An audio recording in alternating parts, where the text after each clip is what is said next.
Not a very Merry Christmas for the Phoenix Suns after a loss to the Golden State Warriors, 116-107.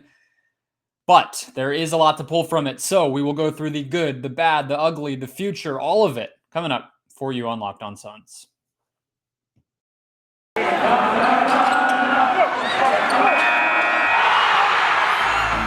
You are Locked On Suns, your daily Phoenix Suns podcast.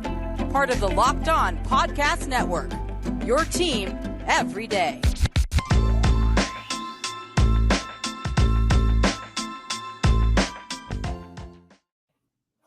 We are back. This is Locked On Phoenix Suns. We are part of the Locked On Podcast Network, and I'm your host, Brendon Kleen, a contributor at Suns.com, as well as Dime Magazine. Follow the show on Twitter if you don't already at Locked On PHX Suns. You can follow me on Twitter at Brendon Kleen 14. But the best way to support the show is to do exactly what you are already doing, which is listening, which is watching, and which is subscribing. We are close to the 750 mark, which means this. We Are the Valley Towel could be yours. Kelly Oubre coming up at 1,000 subscribers. I will randomly select somebody and send it your way. So help keep growing the show by subscribing. If you listen and you have not chipped in on the YouTube subscriber front, that would be a big help. If you are finding us on YouTube for the first time and you have not hit that subscribe button, go ahead and do that, please, and we'll keep things going. A lot to get to. Trade season underway. COVID situation underway, unfortunately, in the NBA, and games like this coming fast and furious. So that's what we're hit first. And then talk a little bit about what this means for these three games over the course of about a month between the Suns and the Warriors. And I'll touch a little bit on Crowder and Elfrid Payton testing positive and entering the NBA health and safety protocol, just because that is the news of the day. But I'll save that for the end, because the big feature here is what happened in this Suns game. 116-107, Christmas Day, 3 p.m., ABC. The spotlight was pretty large, and I think the game completely lived up to that billing, first and foremost. I mean, that has to be said. The game was great. The game was about as high-level basketball as you will see in the regular season. Clearly, both of these teams saw it as a measuring stick type of game. The Warriors had a few guys out with COVID. The Suns were, their 9-man rotation that they used was the 9-man rotation. And the result was, a lot of cards being played, a lot of similarities from the last game, but some new wrinkles as well. So what I want to do is I'm going to go one side of the ball and then the other. And it just so happens that the way I see it, at least for the most part, one of those was the good and one of those was the bad. So I will start with the good, because that's why you're here. It's a Monday morning after a holiday weekend. Nobody wants to hear me dive into the negatives right away. So I will start with the good, which is actually on the Warriors offense side of the ball. So when the Warriors have the ball, I think you have to start with one. Steph Curry shot poorly again, which has been a consistent thing over all three games. Now, the second one, I think it was on December 2nd or December 3rd. The second one in that first week where they played twice, he played a little better. But over the full course of these three games, he is far below 50%, has clearly gotten out of rhythm, and hasn't had the type of explosive scoring night we know that he's capable of. He had 33 points in this one, but it came on 27 shots. So that's where you start. The fact that whether it's Mikal Bridges, the Suns' switching ability, or DeAndre Ayton's, mobility and length as the big man defender in the pick and roll stuff, Curry's not able to go off this. It's not to say that in a potential 7-game series it would never happen, but it's 3 games now where he has not really been able to have the type of mega performance that you tend to expect from him. He was a plus 24, so his value is still pretty obvious, but that's the place you have to start. Here's what I will say overall, though, is the Warriors scored 116 points, but in order to do that, they needed 19 points from Otto Porter and 14 points from Gary Payton. Those guys combined to go 5 of 11 from deep. They were making off-the-bounce threes, fully sort of out-of-rhythm threes throughout the game. So 33 points from those two guys and a 10 of 27 night from Curry. I think you have to feel pretty good about what the offense, what the Suns defense was able to do to the Golden State offense. Now, I will say that's the good side of the ball, all things considered. You had a couple of things in this game that were also fairly fluky. I mentioned Otto Porter and Gary Payton. Draymond Green made a couple threes in this one. Kevon Looney, who tends to not play a whole ton of minutes, 28 in this one, and had 6 offensive rebounds. Now, I don't think that's something you would expect to replicate very often, but it also goes to DeAndre Ayton, who I will discuss a little bit more later on.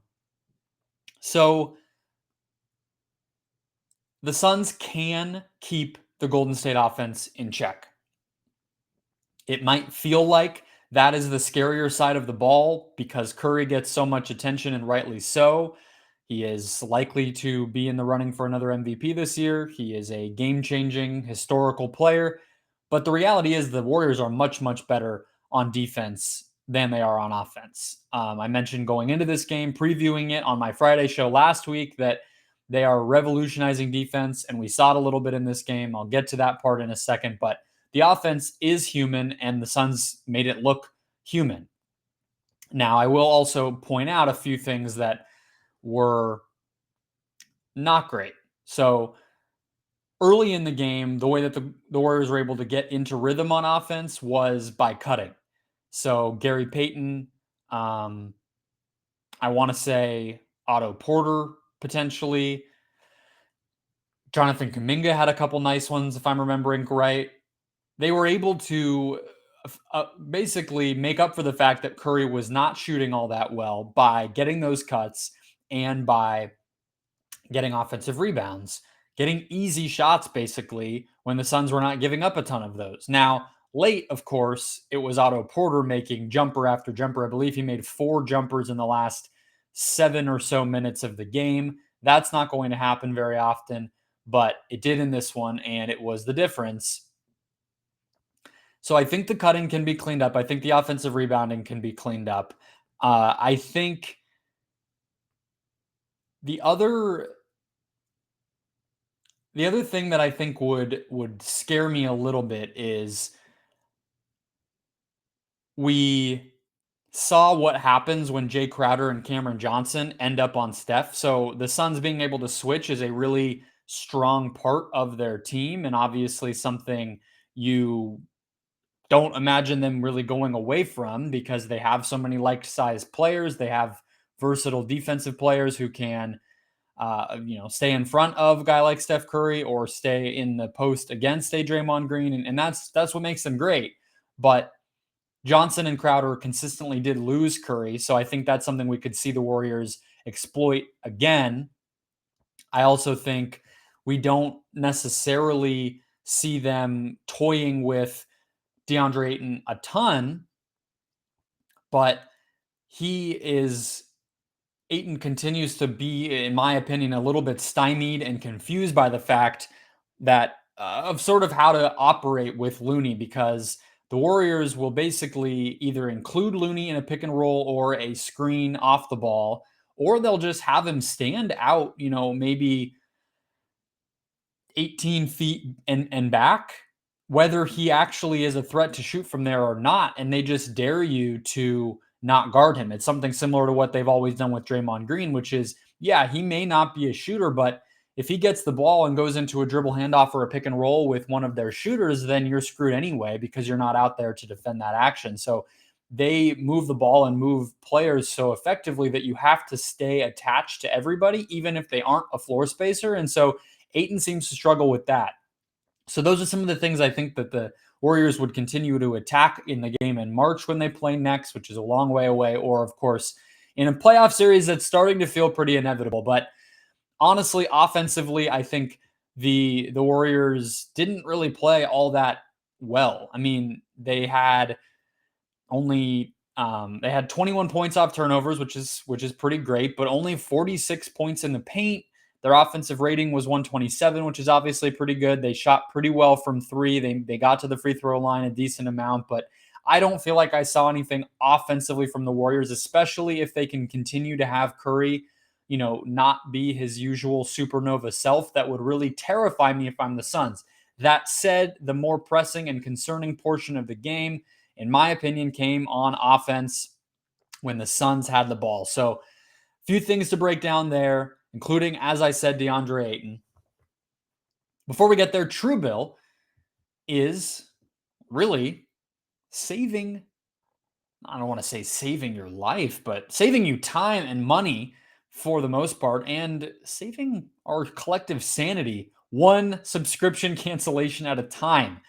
We know that businesses love to have free trials renew without your consent, and TrueBill is the new app that helps you identify and stop paying for the ones that you don't need, want, or simply forgot about. Because companies love to make subscriptions hard to cancel, TrueBill has flipped that on its head and tried to make it incredibly simple. Just link your accounts, and TrueBill will cancel your unwanted subscriptions in just one tap. In addition, your TrueBill concierge is there when you need them to cancel those subscriptions, as well as keep an eye on all of your subscriptions to help you figure out which ones you might want to get rid of. So don't fall for subscription scams. Start canceling today at TrueBill.com/LockedOnNBA. Go right now, TrueBill.com/LockedOnNBA. It could save you thousands per year. TrueBill.com/LockedOnNBA. So we saw the Suns score just 45 points in the second half. And while Monty Williams wanted to talk a lot about energy and hustle, and I think that affects every aspect of the game, it has tentacles on every single portion and moment. If you're not playing as hard as the other team, it's just going to be hard to win. And so I totally hear Monty there, but I couldn't help but come away from this game feeling a little bit worried about the Suns' offense in a very familiar type of way. And here's what we saw: Chris Paul get to the basket a couple of times, get to the free throw line, whether with clever tricks in the bonus or genuine foul drawing. So he got there. He made a couple of shots in clutch time. He got Jay Crowder an open three toward the end of the game to cut the lead to 1 right before Otto Porter went supernova himself, like Steph Curry often does. So Paul was doing that, and it was working. He only turned the ball over a couple of times. He shot 50% from the field, had 21, 8, and 6, just type of stat line you hope for in a big game. And he's a big reason why the Suns were close. On the other hand, Devin Booker was only 5 of 19, missed a lot of bankable shots, missed a lot of open looks, both created by himself and created by others off of, open threes, drive and kick stuff. I think this was the game, I would say, with Booker that you saw the frustration and some of the crap that he would let get into his head last season and into last postseason creep up a little bit again. Something that I felt like he had put behind him, but this type of game and how physically and chippy the Warriors can be, Draymond Green, everybody else, you saw it start to creep up a little bit. But I don't feel like Booker played a terrible game. I think he just missed some of his shots, and you don't want that to happen, but it does happen. The bigger problem than all of that, though, is that it had to fall on those two guys yet again. And the reason I say it felt familiar is I think the picture that I just painted running through how each of those two guys performed, it feels a lot like what we were talking about with the Warriors or with the Suns and the Bucks in the finals, where yes, Drew Holiday was a complete pest. And yes, it was clear that Chris Paul was hurt. And yes, it felt like Devin Booker was falling into a little bit of a trap, ISOing and scoring so much and not necessarily having the ball move and the other guys get involved to the extent that we are used to. It's not to say that everything was exactly the same, but I think, again, the Warriors are so much better on defense than they are on offense that this was already the most problematic part of the game, and the Suns did not do much to dispel that for me. And now 3 games in, it really starts to feel like that's a running trend. Now, Booker has only played 1.5 of these games, so it's hard to necessarily get a full gauge on that, but only 20 assists for the Suns tonight in that game, 13 turnovers, and you saw some of the confusion that the Warriors defense can throw at you. They were doing triangle and 2, they were doing box and 1, different zone concepts, different hidden concepts where they make it look like it's man when you're running a pick and roll, but then really, it is sort of a zone, a matchup zone type of thing. And it's hard to even keep track of what they're doing possession to possession. And that's because of the communication and the IQ of their players. It's because of the length and athleticism and versatility that they all have. And the Suns did look downright confused by it at times. Cameron Payne, I think most notably, probably you would have to say, 5 turnovers for him, a couple of bad shots that he took, and, a couple of moments where DeAndre Ayton, I think you could say, wasn't able to get involved because of some of that, because the Suns want to push and they don't always have a place to.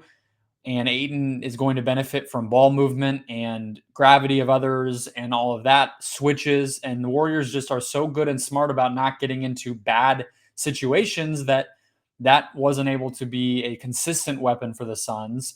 And, Bridges wasn't assertive like you might like him to be, but even when he was, I think there's a certain limitation to what he's able to do, where Bridges, he can drive off of a closeout, but he really has to go right. He's not going to go to the basket. He's trying to get to that mid-range. Just all of the little things are more blatant when the defense is at the level that the Warriors defense is. That said, JaVale McGee was able to get in for a dunk against that zone. You saw when the Suns were able to push the tempo, they were able to really, really score. And we saw that a lot in the second quarter. They scored 35 points in that.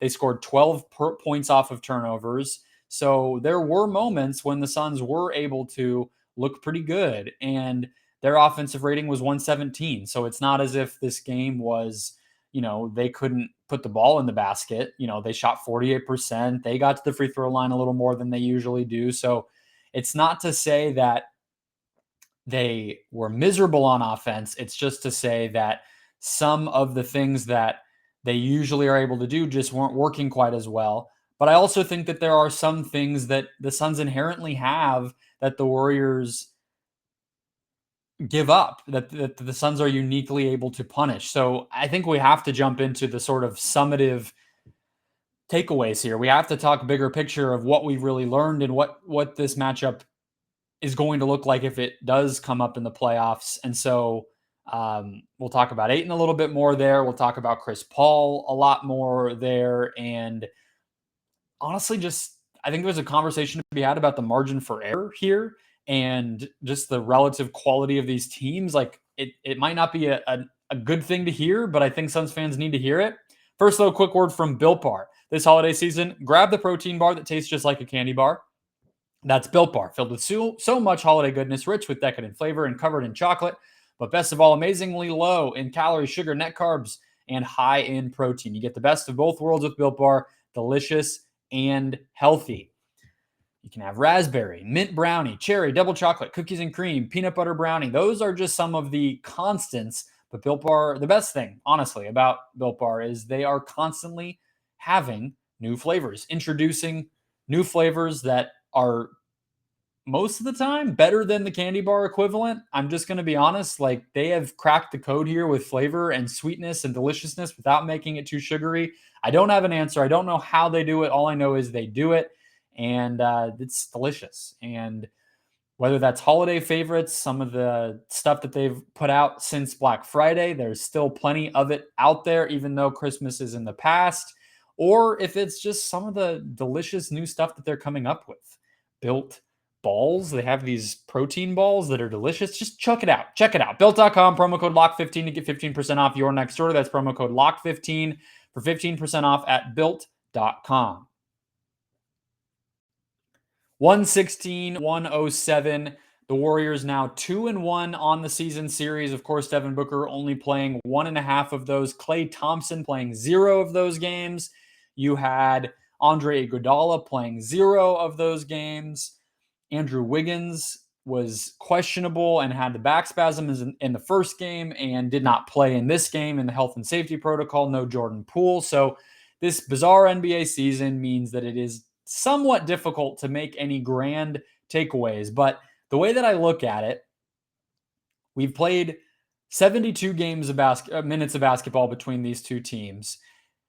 Draymond Green, Steph Curry, Chris Paul have all been healthy for all of it. DeAndre Ayton has been healthy for all of it. I think those core components mean that we have some lessons to be learned. And so that's what I want to do here. I'll talk a little bit at the end about Jay Crowder and Elfrid Payton testing positive for COVID and sort of what that might mean for the Suns. But a couple big things. So zooming out, and what does this really mean for this rivalry, this matchup, this potential playoff series that we might see? First one is something I've hinted at in both segments now, and it's time to just hit on it. DeAndre Ayton is fundamentally vital to what the Suns are going to need to do against this team in particular. Now, I think there's matchups where maybe Ayton is not as vital, and you could imagine like the Nuggets, right? That series last year, Ayton didn't need to do a ton on offense to put the Suns over the top. He had a lot to do containing Nikola Jokic, and he was able to focus a lot of his energy there, but he didn't need to play all that well or do that much, more importantly, on offense, because the way that the Nuggets defend, Paul and Booker were able to just punish it so much. The spacing that the Suns had was just too much for the Nuggets defense. And so Ayton didn't need to necessarily be, getting offensive rebounds, scoring on mismatches because the Nuggets don't switch, et cetera, et cetera. But that said, he is huge in this matchup. And let me tell you why. It's a lot of the exact opposites of what the Nuggets do, right? The Warriors do switch. So Ayton needs to be ready to attack those. He absolutely needs to have an impact on the boards. 7 rebounds in 31 minutes for Ayton, 10 rebounds in 28 minutes for Kevon Looney, who is only 6'9" and is a far lesser athlete than Ayton also. That cannot. The Warriors out-rebounded the Suns in overall 42-37. That cannot happen. The Suns need to win the rebounding battle in every single one of these games.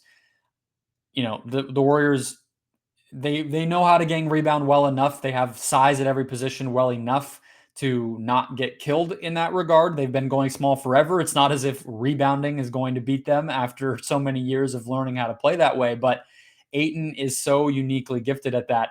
And I just flat out have a big problem with the way that he was competing on that end, or I guess in that department on both ends, on the offensive glass and the defensive glass in this game. I would say especially on the defensive glass.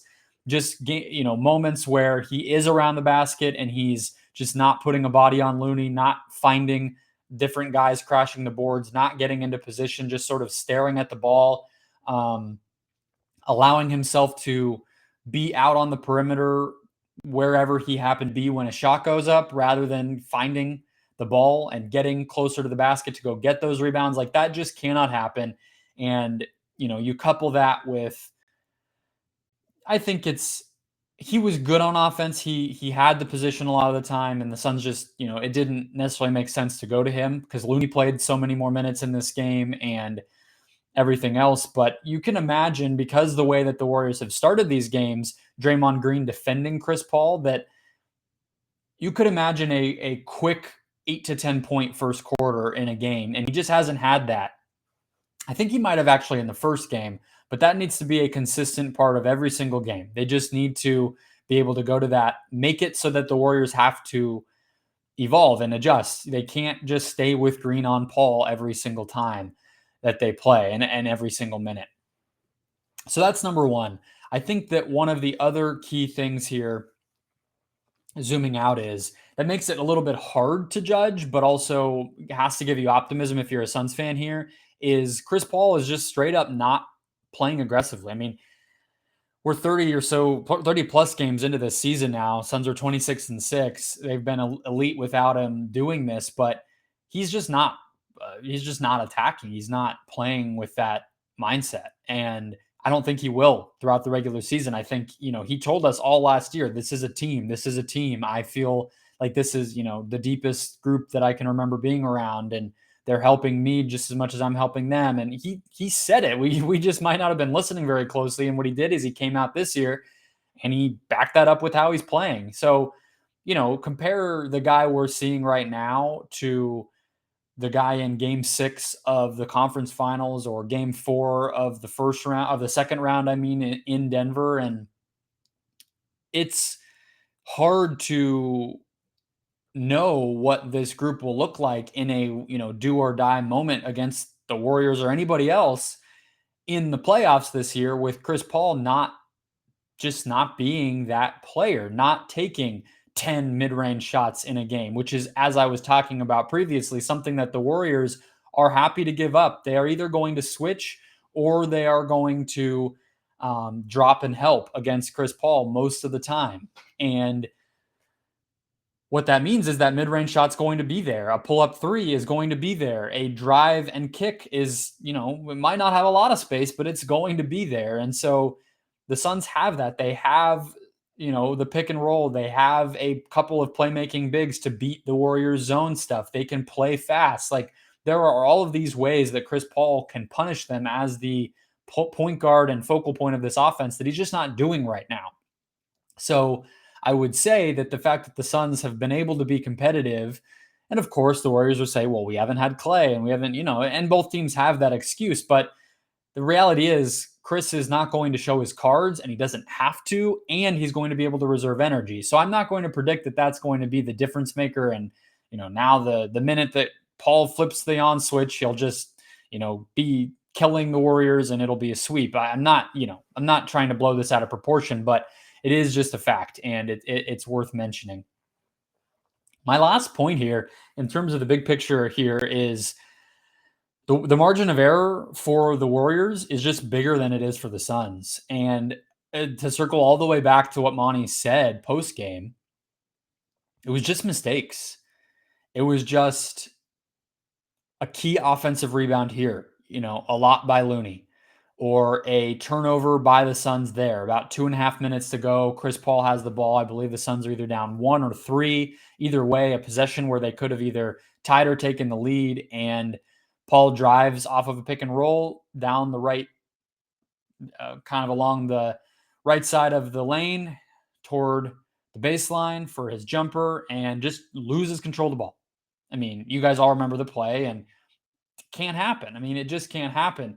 Whereas I would say, on the other hand, the Warriors can make mistakes and survive it.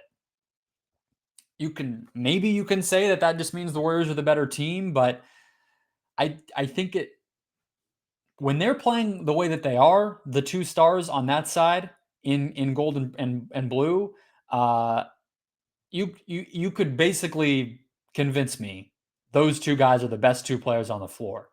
Now, again, some of that's because Chris Paul is not being the most aggressive version of himself, and Booker just had an off night. But on Christmas, Draymond and Steph were probably the two best, most impactful, most fearsome players on the floor. Or I don't mean fearsome, I mean feared. They were the team. They were the two most enforcing, menacing, you are watching out for them types of guys on the floor out in that game. And that's going to be true some nights. The Suns are better depth-wise, I would say, and cohesive-wise, and they probably are a little bit of a better shooting team in their supporting cast, and they probably have a higher collective IQ in their supporting cast, and they have the centers that the Warriors like. There are advantages, don't get me wrong, but the overall system ability and top heaviness of the Warriors is just allows for them to be able to survive mistakes in a way that the Suns just can't. So, the Warriors had turnovers of their own. They, in that second quarter, were allowing the Suns to get up and down the floor. They have a 10 of 27 game from their best player, from their MVP candidate, and it didn't end up mattering because they have such a ridiculous defense and they have enough to get by on offense, and that recipe just works so well, better than the Suns does, over 48 minutes, over 82 games, over a 7-game series. I just think that's the reality, and it's probably a helpful wake-up call for the Suns because there's very, very few teams where that's true, and I just think after 3 games, I feel like the Suns have to be pretty darn close to perfect to win. They can't have Jay Crowder getting into foul trouble. They can't have Devin Booker making the wrong decision or falling asleep off the ball, which he did at least 2 times, where Chris Paul is having to push him over to the area he needs to be in a rotation that you just can't. You can't. And the Warriors are only going to have a bigger advantage come playoff time because of their experience there. And that's it. So those are my big takeaways after 3 games. Ayton's just humongously valuable. Paul is hard to measure, and the Warriors are probably in the pole position right now and have that luxury of being able to make some mistakes that the Suns just do not have. Lastly here, I would say the only thing that's going to matter about the COVID stuff hitting the Suns is, number one, of course, it might not be the end of something. It might not be a one-off, but more likely it is the beginning of something here with the Suns. And every team is going through it. Every state in the country is going through it. Every family, and I'm sure every one of you is dealing with this COVID thing right now. It's not as if it is unique to the Suns or Jay Crowder or Elfrid Payton. However, if we assume those are the only 2 guys out on Monday against Memphis, I would think Cam Johnson will start in place of Crowder. I would think that Jalen Smith will get minutes off of the bench. I will also note that Ish Wainwright is out for back soreness in this game, so he would be a logical guy to maybe get some run here. Doesn't seem like that's going to happen. Chandler Hutchison has been called up from the G League, so maybe he gets a little bit, maybe Jalen Smith gets a little bit, and Monty goes back to a 10-man rotation. We also have to see who it is the Suns sign, because the NBA is now mandating replacement players. So 10-day hardship exemption contracts, you have to do that. So for every player who goes out, you have to sign that replacement. So we will see who it is that the Suns get. Maybe we will already know by the time you guys are hearing this, but I wouldn't underestimate the chance that one of those guys makes a difference. And Suns can always cut one of their 2-way players and sign a potential exemption guy to a 2-way contract. Of course, the Suns have their extra roster spot. We know that a trade is likely in the cards. So maybe if those guys stick on long enough in a 2-way situation, or otherwise, maybe they get elevated once the trade happens and a roster spot maybe is clear. We'll see. I don't know. But we're seeing around the NBA, whether it's Alfonso McKinney in Chicago getting a full year deal out of this, or some other guys just impressing around the NBA, it's not out of the realm of possibility that somebody the Suns sign makes a difference and catches on, or we hear their name next summer when the Suns are looking to fill out their roster. Like, don't ignore the players, I guess is my point here. Whether it's an old name, a new name, somebody you've never heard of, somebody you've known of all along. These guys are here, and they're legit talented. I mean, they're not just nobodies. They're a lot of players we've heard of before who are getting another shot, and they had talent in the first place, and they still have it. So I'm sort of interested. I hope that it doesn't hit this roster too badly. Again, I told you guys about the testing, this extra testing the Suns are doing, the boosting. They're doing everything they can. It remains to be seen if it'll be enough. But in the meantime, they still have the top part of their roster. These guys are, lower rotation players, luckily for the Suns, a starter and a 10th man, and they can keep winning without them. But if it goes any further, we'll be in for it, just like the rest of the league has been. All right, guys, that'll close us out. Happy Monday. Hopefully it's not too much of a return to reality, a slap in the face back from the holiday weekend. Hopefully you can enjoy Suns Grizzlies tonight, and I will be back recapping that game as soon as I'm home, and I'll talk to you then.